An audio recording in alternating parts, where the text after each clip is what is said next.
Безнең татар халкы әлбәттә бик сәләтле. Бездә татар композиторлары бик әйбәт музыка яза.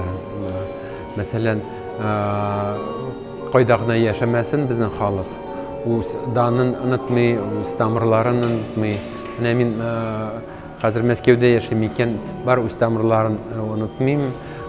Үзебезнең телен онытмаска тырышам.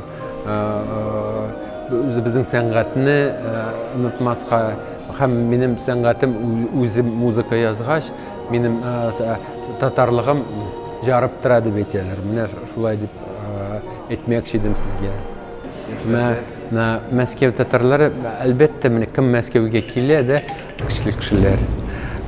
Шуңа күрә нинди һөнәр белән генә шөгыльләнмәсен безнең халык.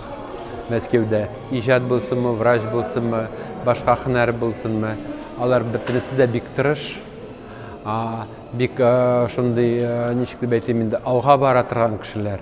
Шуңа күрә мин аларга тагын уңышлар теләр идем эшләрендә.